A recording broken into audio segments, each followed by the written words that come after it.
what is history? Okay, I always joke with my high school kids, we're just reading about a bunch of dead people, right? That's why I tell my high school. Of course, they know I'm joking because they're high school age. They get that. They understand sarcasm, right? But some people today think that it's worthless, right? There's many people today who think that history is worthless, that it's just a study of old dead people that didn't know about TikTok, right? They didn't know about TikTok. Well, they didn't know about TikTok. Well, what's wrong with them? Okay, we don't want to study them. And so how do we make history that's thousands of years old or 200 years old, how do we make that real to your students? Because obviously they're not going to know, like a kindergartner's not going to know about, A, B, C, D. They're not going to have any, they know about mommy and daddy, right? And they know about kisses and hugs, right? And they know about, oh, I had cereal this morning. It was delicious, right? They're not going to know about, the Roman centurion and what, they're not going to know about that. So how do we make that real for them? First of all, history is a study of a series of events, but it's also a type of literature. So when we get into the rhetoric stage, we actually talk about the literature of history, that history isn't just looking up things on Google, right? Because anyone can do that. Anyone can look up things on Google. The one thing, I had this amazing ninth grade student this year, and I would tell her, I would say, anyone can look up any fact on Google, but what's going to make your argument more, like if you're arguing with someone about something, what's going to make your argument more convincing? You knowing a fact like that, or you having to, you know what, let me look that up on Google, right? So there's a reason for why we're teaching our students the grammar stage or the facts that they need to know, because that's not going to be convincing if you have to get out your phone and look it up on Google, right? The fact that you're doing. So that's another reason why we're teaching history, is it's not just we're using our minds here.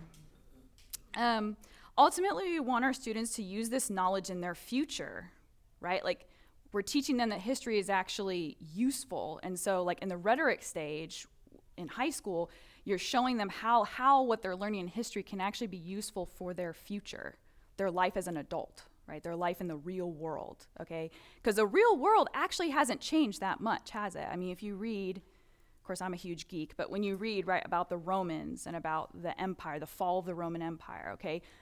That sounds a lot like the fall of a lot of other empires, right? Or, right? Okay. Also, just a quick thing about curricula or curriculum. There's no perfect curriculum. Obviously, I encourage you to have a curriculum to use because it just helps you. It gives you kind of like a basis. But sometimes you kind of just have to make up stuff on your own, right? Like sometimes you have to go, you know what? This curriculum doesn't talk anything about Socrates. What's wrong with this curriculum? You know what? Let's add something. Let's do a story about Socrates or something like that, right? So a lot of times with history, you have to be think outside of just your curricula or your curriculum.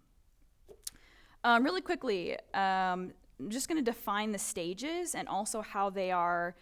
I'm sure a lot of you know that, if a student is in the grammar stage, it doesn't mean they're only in the grammar stage, correct? Like, we kind of understand that sometimes a third grader who we consider grammar stage, we actually realize that they're also in the logic stage as well, that they're in both stages. And I'll explain that in a little bit, okay? So grammar stage, right? That's the little ones. They're tactile, right? What can we get them to touch that they're going to understand history? Okay, they're experience oriented. Those of you who teach the little kids, you know that they're all about experiences, right? Like, oh, I remember yesterday we went to the store, and they're always about telling you their experiences. So how can we add to their experiences so that they understand history and how they belong in history, like where their life kind of fits into history? I think that's how you do it. Songs, jingles, rote memory, stories, competitive games, okay, games that get them to understand what it was like to be a Roman or a Greek or a German or something like that, right, from those periods. Obviously, the grammar stage is foundational. Now, think about it. Those of you who teach logic stage, right, so that's like, 4th, 5th through 9th, 10th, or 8th, right? Do you sometimes need to go back to the grammar stage? Right? Sometimes you need to start out your lesson, right, with the grammar stage, right, to make sure that they've got those facts down so that you can discuss why, how. And so logic stage, right? Why? Okay? Students in the logic stage, they like to come to their own conclusions, right? They like to be tested. They like to be well, why do you think that happened, right? And they like to try to come to their own conclusions, and you're trying to help them get to their own conclusions. They love to share what they know. They love presentations. They love doing presentations in front of their friends. They love being questioned, right? They love that, like, well, why did you say, that's interesting. Tell me more about that, right? They like to be questioned. And they love to stump the teacher, too. That's always really fun, is playing stump the teacher. They're also very competitive, maybe even more competitive maybe than the grammar age. So how do you orient history for that level? So use the grammar of history as a foundation of knowledge to make conclusions. So in the logic stage, they're taking the facts that they've learned, and they're making conclusions, or they're taking those and they're coming up with ideas that are going to help guide them in their study of history, right? We're kind of moving them towards becoming a historian, because ultimately, right, the end goal is that they kind of become a little mini historian, right? That they kind of they can analyze history. So we're getting to the rhetoric stage, okay? So in the rhetoric stage, right, essays, research, right? Think about these. These are things that they're doing on their own. So basically they're kind of you're helping them, obviously, but they're sort of going off on their own, and they're using their knowledge to draw on those things. They can write poems. So this is like high school age, right? They can do recitations, Socratic dialogues. I can talk a little bit about that at the end of class. So I like to do Socratic dialogues, which is literally just ask a question, teacher, zip it, okay, let them discuss, right? Just let them talk amongst themselves. You can do that in the logic stage as well. You can say, okay, today, kids, we're having a Socratic discussion for 10 minutes, right? And the rule is you can't talk over one another, but I'm going to ask you a question, and you have to discuss it amongst yourselves, right? What is the correct answer? Now, even if it's hard as a teacher to do that, because even if a student says something incorrect, it's really hard for you to not go, oh, no, that's wrong, no, that's not correct. But sometimes you have to kind of let them fail a little bit, right, to finally get to, right, the correct conclusion. And that's what you're trying to get them towards, to find out on their own. You're wanting them to get on their own to a conclusion, to a certain conclusion. Okay, so those are the stages. So in the grammar stage, and when I used to teach third grade, I noticed that even though they're technically in the grammar stage, they're already moving towards the logic stage. So anything that you can do where you can get your lessons to go, from grammar into logic is really fun for even that age group. Even with the kindergartners, you can even do that too. And I'm going to at the end, I want to give some actual examples, some actual solid. Pastor Paul was like, well, we really need some things. That's my headmaster. We really need some things that are more practical, right? So I'm thinking of some ways that I can kind of talk about some practical ways that you can do things. Okay, so here are some example lessons. Actually, we're going to jump into that already. Are there any questions about the stages that I defined and how, you guys probably already understand that, the stages and stuff, but any questions about that before I move on? Okay. So here's some example lessons, and we'll probably have time maybe towards the end, I guess, to do some questions and stuff too. But so these are grammar lessons for, kindergarten through third grade. Now I say kindergarten, you could also do preschool. These are like some preschool things that you could do as well if any of you teach preschool. But again, going back to that, they're tactile. They like to experience things. They like stories. Now, you're not going to be reading, you're not going to be reading Cicero to kindergartners, okay? Because they're going to go. Now, I remember one thing I learned when I went to another presentation from this one teacher that taught lower grade kids, and he actually said that, and some of you who teach kindergarten, you probably understand this, but kindergartners, they only have a vocabulary of about 5,000 words, okay? So think about that. If you're teaching kindergarten or first grade or second grade or maybe even third grade, their vocabulary is very limited. So anything that you can do in your lesson that doesn't require blah, blah, blah, blah, blah, right, all the time in your lesson is going to be really much, might be more meaningful, right, to a kindergartner, right, than to a high schooler or something like that, right? So when you're thinking about your lesson planning, when you're making lessons, how do I make this make sense for a kindergartner? How do I make the Civil War make sense to a kindergartner, right? Believe it or not, you can do it. It just takes a little effort, right? It takes some creativity. There's not like you can't go online and search, how do I teach kindergarten about Civil War? I'm sorry, there's not gonna be, you're gonna get coloring pages, right? Now, coloring pages, right, in itself are not bad. They're not wrong, okay? But a coloring page, right, isn't going to necessarily like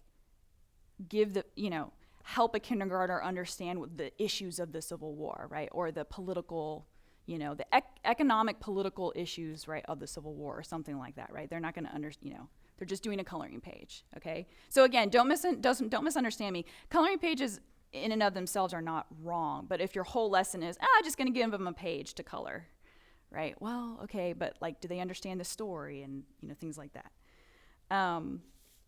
Okay, so here's some examples of lessons that I came up with, and these are ones that either I've done or I've observed or I've thought of, or they're from curriculum. So some of you who teach already history, you probably go, hey, she stole that from Memoria Press or something like that. So some of these are not like my own ideas. Some of these are from curriculums, but just to get your mind kind of thinking about it over the summer, because the summer is a great time for you to get your brain, right, kind of like around some of these ideas and to be thinking about it, right? Because you're fresh, right? You're not like, oh, I got to call that parent for the 10th time, right? Like in the middle of the year, right?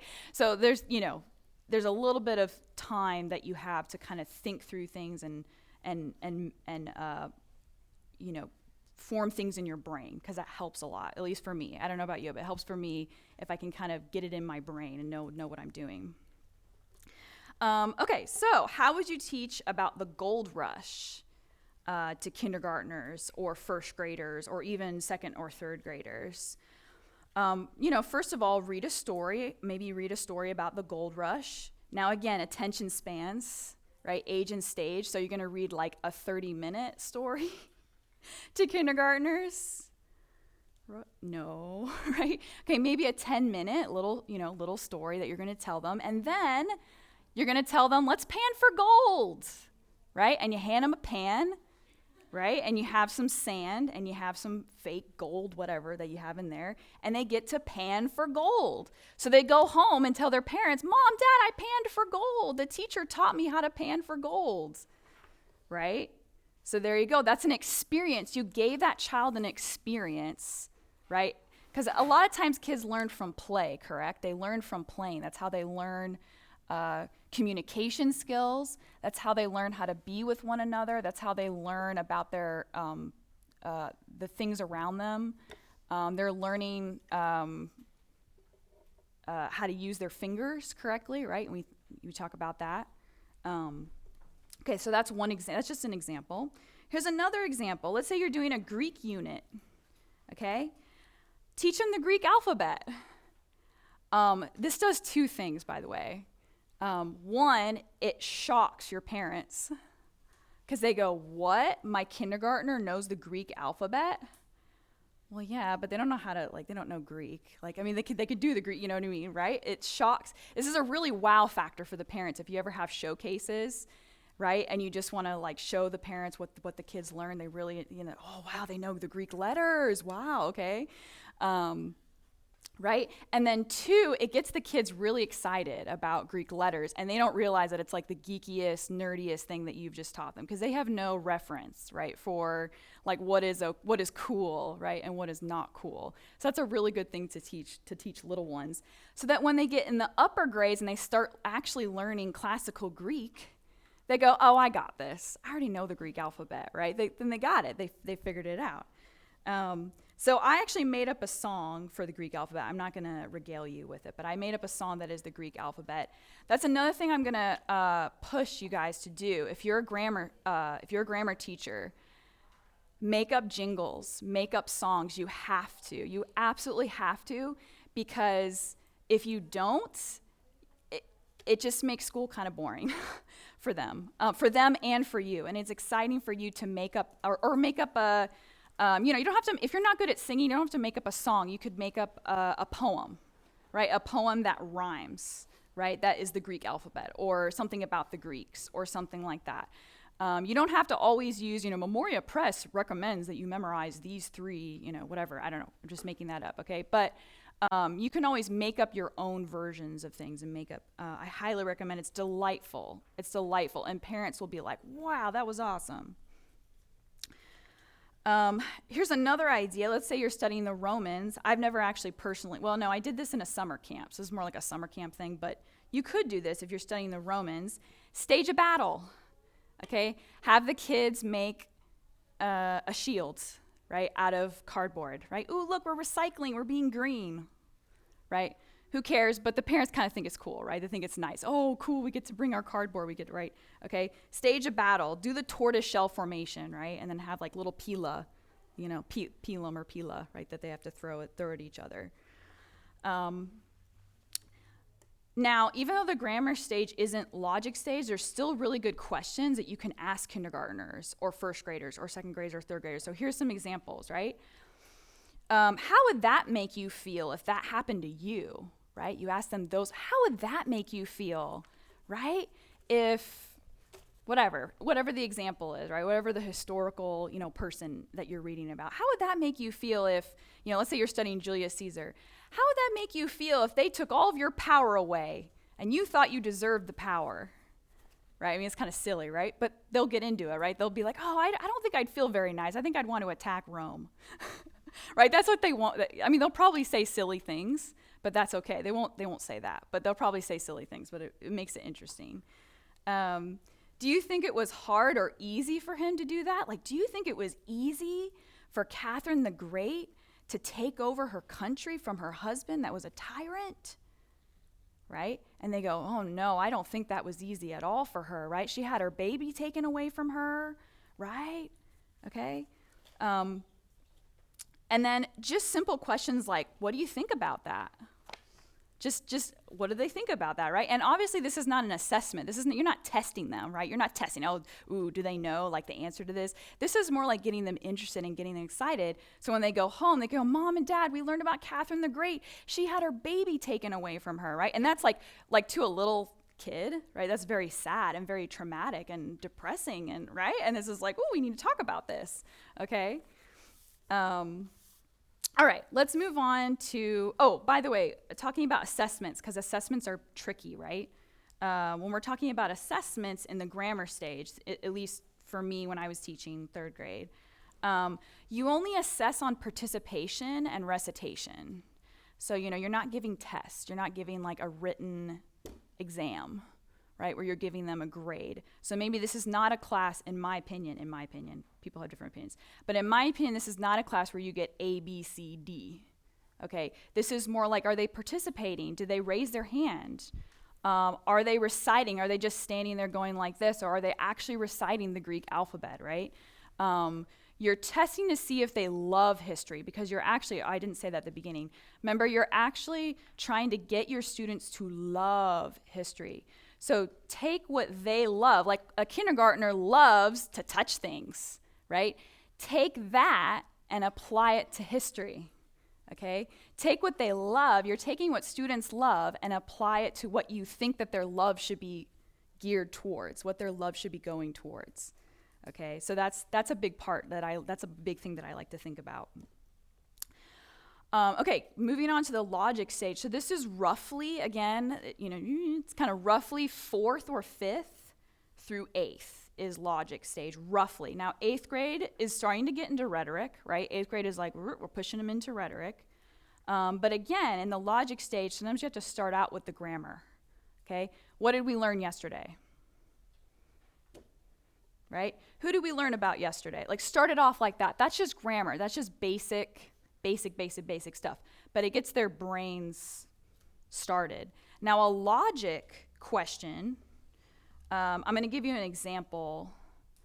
Actually, no, maybe I'll do that a little bit later. I'll give you an example of how you can start out a logic lesson in a way that gets logic students to think, ooh, that's interesting, or wow, or something like that, to get them into, because you know what? By the logic stage, they're kind of over the like songs and jingles and stuff, right? Am I right? I mean, they can recite maybe poems and things like that, but they're kind of over the songs. And I'm not saying don't do it. Definitely do it. Try to do it because it's awesome, okay? But they want to be like stumping the teacher, right? They want to be answering why and things like that. So let me give you a couple of examples of lessons. Okay, I did this discussion actually with third graders, but it would be much more interesting with logic age students. This has to do with the Mayflower Compact. So if you're familiar with the Mayflower Compact, all of the men who went to America from Europe, right? And they all signed the Mayflower Compact. That means they all agreed on all of the laws and rules that were on there. Like, all of the men literally agreed on everything, right? So there wasn't like a vote, this passes, this doesn't pass. Everybody agreed on these set of rules. So what I did was, as I said, okay, kids, pretend that we're on a desert island all together. We're all together on a desert island, and we have to make rules. But in order to pass the laws, right? But in order to pass the laws, everybody in the class has to vote for it. So like, if you have 10 that are for it and 2 that are against it, doesn't pass. Okay? Now this is a fun activity because some kids, one kid, well, I make a law. This is so funny. I make a law that no one should be mean. Right? And then I say, well, what does that mean to be mean? Because mean is a very, well, what does that mean to be mean, right? And some kids go, because at first the kids go, oh, yeah, that's a good law, right? Oh, I really like that law. Okay, but what does it mean to be mean? Because mean, right, what does that, that's kind of a weird, broad, anyone can interpret mean, right, in different ways, okay? And then they start going, okay, never mind, I don't want to vote for that one, and that one doesn't pass. Now, do you think that we get any law passed by the end of the class? What do you guys think? A half of a law we got passed, right? It was like, right? There was one law that was like, well, we can't light fires because fire will, whatever. So anyway, that gets them to think of ideas, right? That's getting them. So you're not doing the work, right? It's not you that's doing the work. I always like to think, how do I get them to do the work? Put the work on them. It's not you doing the work, it's the students doing the work. Okay? So that's one example. Another example, I did this year with my class. I was like, oh, okay, you want to do this again? They wanted to do it again and again and again. So we were studying Socrates, and I love Socrates because he's a little weirdo, right? So what I did was I played this game where they got with partners, and I wrote like terms on a piece of paper. So like evil, good, education, like just terms, right, that are really kind of big, that aren't easy to define. They're terms that aren't easy to define. Does that make sense? And then each person was supposed to pick one, and then with their partner, they were supposed to get their partner to guess what their term was by only asking questions. Yeah, so by only asking questions. Now, this wasn't my idea. I didn't make this up. But I turned it into a game so that they could get house points. See, logic kids, they love getting points. Okay, so I said, okay, you get house points if you win, if you both your partners, can guess it in like 2 seconds flat, right?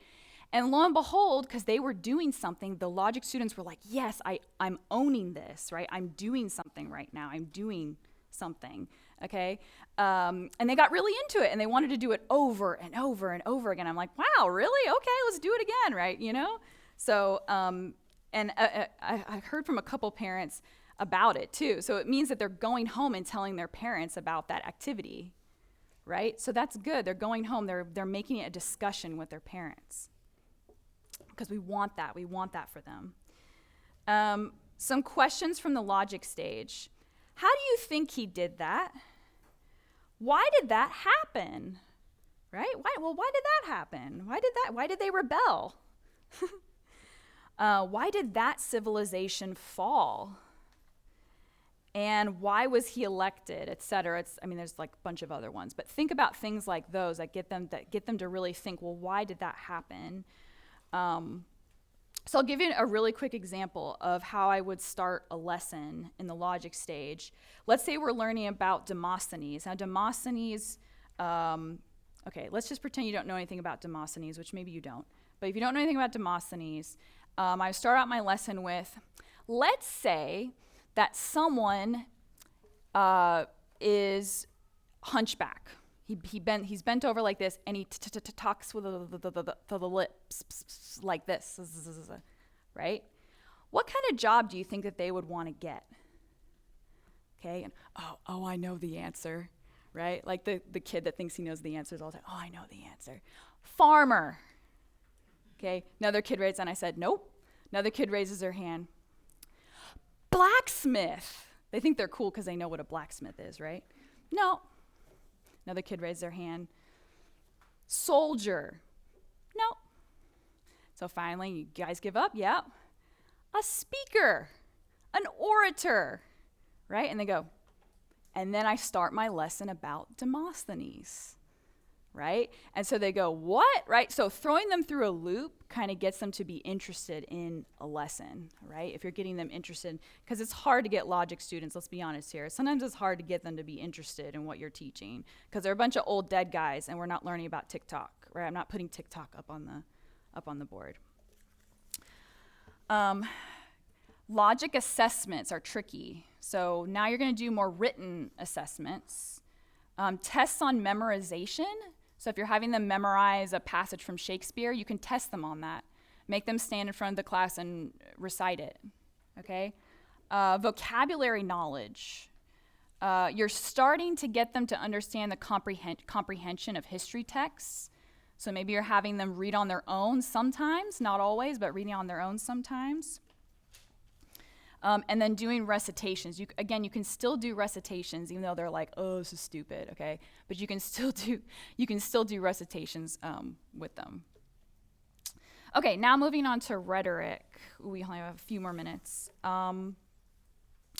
Okay, in the rhetoric stage, you're reading primary sources. So you are reading Cicero. Now the reason we can do that, which is so beautiful, this is the beautiful thing about classical education, is because they already know who Cicero is, right? In kindergarten, their teacher taught them about who Cicero, cum tacet clamant, right? If anyone knows what that means. When they are silent, they shout, right? He said that, Cicero said that. They learn that phrase. Maybe they don't get what it means, but maybe when they get into high school, they go, oh, now I get what that means, right? So they have that, right, the basis. They have the ladder, right, that they've gone up the ladder. Okay, so you're reading primary sources, you're analyzing the text, you're reading so you're trying to get the students to read between the lines, because honestly, they might read this and go, well, there's a lot of big words in there that I don't understand, and this is stupid and written by a bunch of stupid old dead people. Okay, that's what the culture is telling them to think about it. That's what they've learned to think about it, right? Because this isn't irrelevant to me, okay? So just to give you an example, this is a very specific example, but in Plutarch, we were reading Plutarch's Lives, and in the story, in his writing about Cato the Censor, if you're familiar with Cato the Censor, famous Roman guy, I think it's on the second page, so if you're, anyway, it's on the second page about Cato the Censor. And it says in there, Plutarch specifically says that Cato only had battle scars on the front of his body. Okay? So what does that tell you about him as a person? If he only has battle scars, so I get them to think about this. If he only has battle scars, so why is Plutarch specifically saying he only has battle scars on the front of his body? Anyone have an idea about that? Why would that be? What does that make him? He doesn't run away. He doesn't run away, right? He doesn't get he doesn't get hit from behind. He only gets hit from the front. That's where all of his scars are, okay? And so doing things like that, where you're pulling things out of the text, right? You're pulling things out of the text that are going to make your high school kids go, wow, I just interpreted ancient history, right? I just interpreted what Plutarch said about Cato, right? And that gets them kind of excited and interested in it.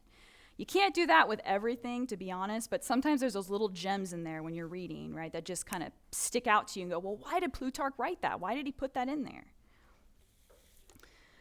You can compare and contrast characters or authors from different primary sources.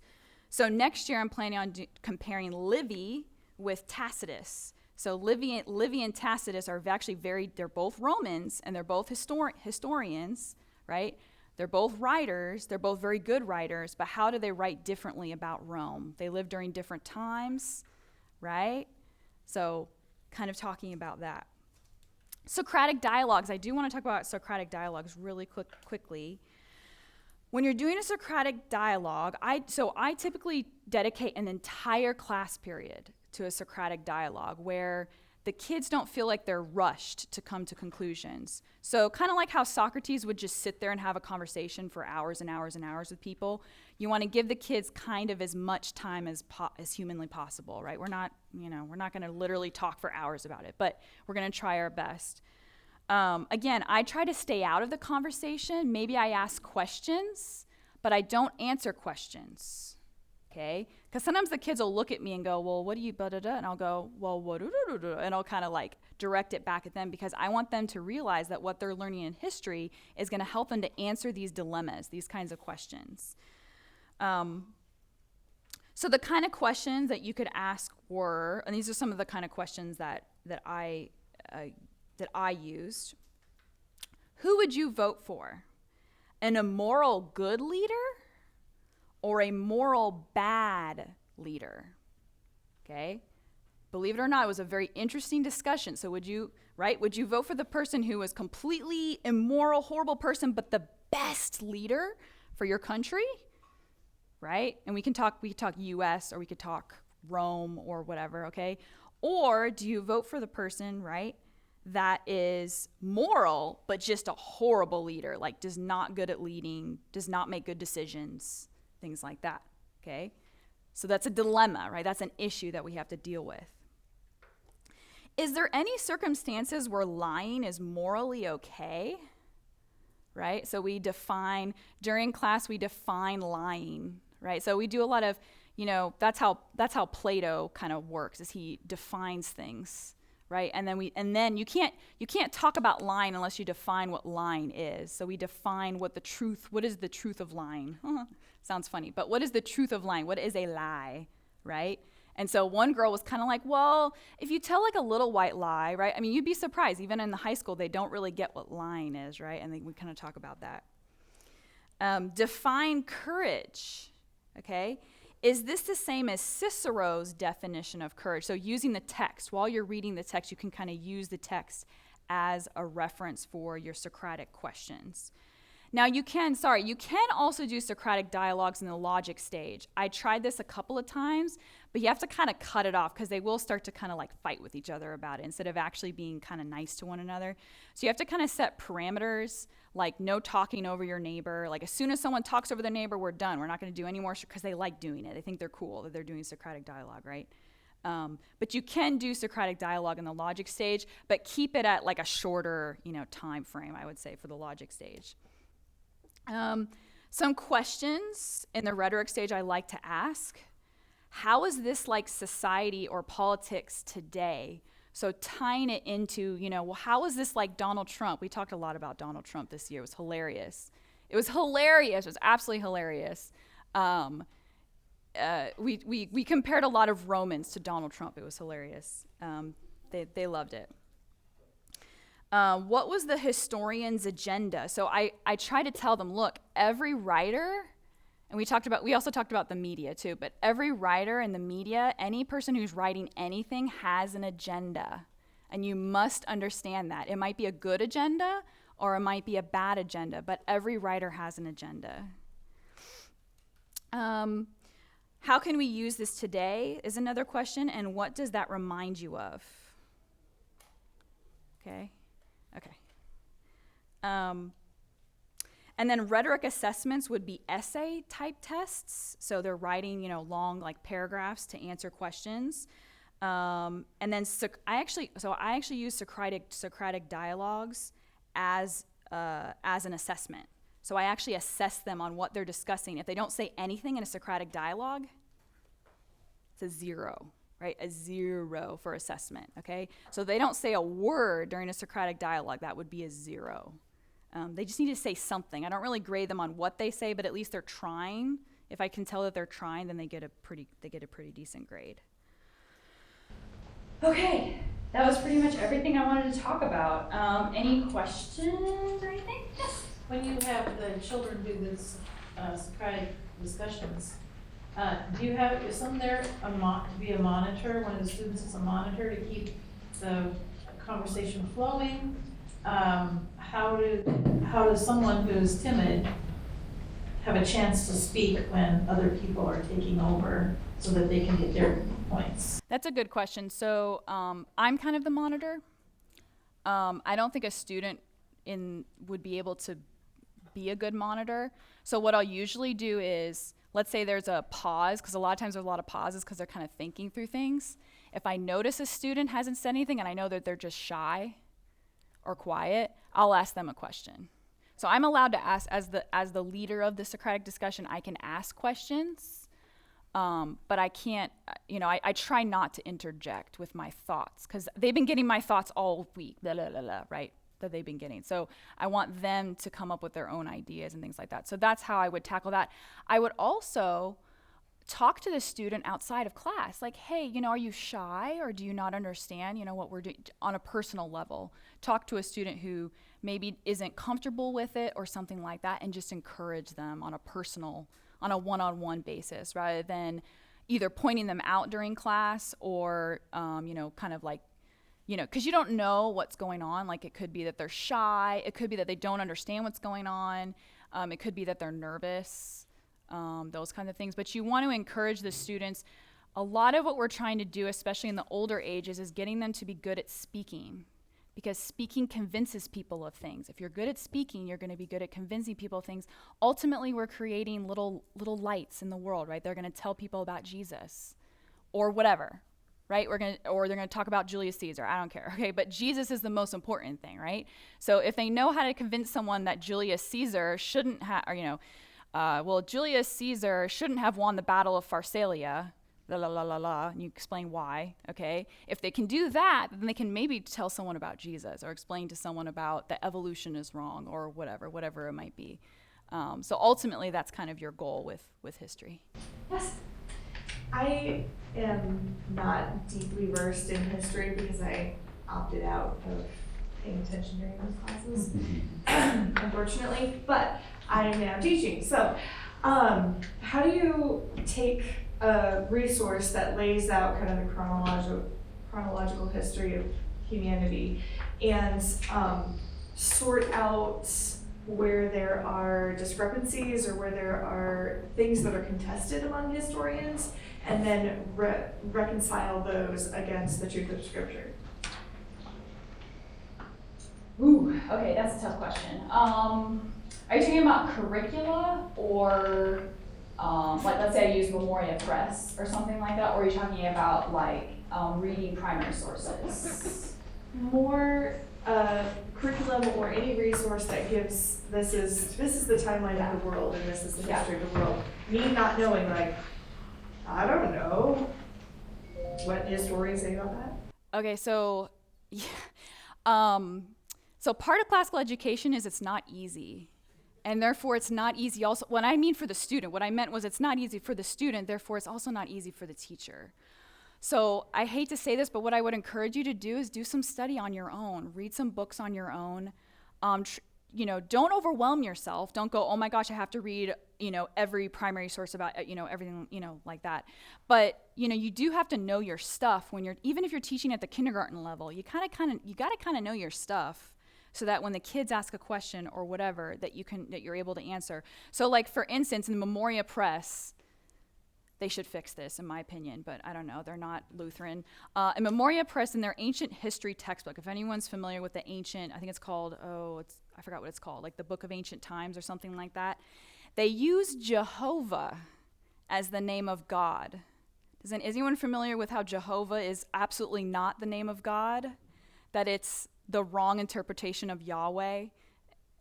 And you wouldn't know that unless you actually know that about Jehovah. You would just say, oh, the textbook's right. Even if a student raised their hand and said, Mrs. So-and-so, I don't think that's right. I think Pastor Paul taught me that Jehovah is the wrong name for God, right? It's the incorrect. So what I did was, it was fun. The kids had a great time with it. What I did was, when they were reading it out loud, I'd say, okay, don't say Jehovah, say Yahweh. And so we kind of went through and switched. I crossed all of them out and put Yahweh on the top. And so honestly, you really just have to know what you're teaching. So I probably didn't help you out very much. You're probably like really nervous and like, oh my gosh, now I have to read all of history. But I encourage you to just do some research and get some, read a couple books. If you're not sure about something, ask your headmaster. They might know. Or ask another teacher that teaches history, and they might know too. So use people to help you as well. Use seasoned teachers to kind of help you, as well as books. But you only have so many hours out of the day to read a book, right? And to like gain knowledge from that. So probably didn't answer your question very well, but that's what I would encourage you to do, just to do some reading and stuff. So yes. Best advice for how to teach history in a one-room school with grades 1 through 8? That is an amazing challenge. Again, go with the idea that everyone needs the grammar stage. Everybody, even the big 8th graders, need the grammar stage. So always start your lesson out with grammar stage. Weed out the grammar stage kid. Give them an activity that they can do on their own. It can be a coloring page. Again, coloring pages aren't bad, okay? So again, coloring pages are not bad, but that you can use them as a tool. So start out grammar stage. Remember, grammar stage kids, they only have an attention span of about, right, like not very long. So 10 minutes, grammar stage. We're gonna sing songs. If the 8th graders don't wanna sing the songs, whatever, they can at least, kind of watch the kids and go, oh, look how cute they are, right? Okay. Transition to logic stage. Maybe read a short story that's like really quick for the grammar stage. Then maybe read something longer that's logic, rhetoric type stage. And then give them an activity, and then you can bounce back to the grammar stage kids. So kind of give like the logic and rhetoric kids something that they can do, write an essay, write a poem, work on a recitation together, do a group activity. Oh, they love group activities, right? The older kids love group activities. And then you can bounce back. I don't know how much time you have for history. So then you can bounce back to the grammar stage and go, hey, what are you guys doing? What did we learn about today, to kind of review? So everybody needs review. So if you kind of go at it from that perspective, if everybody needs review, we can all kind of start at the grammar stage and then work our way through that. The nice thing is the older kids can kind of do things on their own. Isn't that nice? And then the grammar stage, since they have such a shorter attention span, you can kind of get them out of the way, so to speak, and then kind of focus on the older kids for a little bit. That might work. Those are just some ideas in my head that would work for you. But that's a challenge. That's definitely a challenge.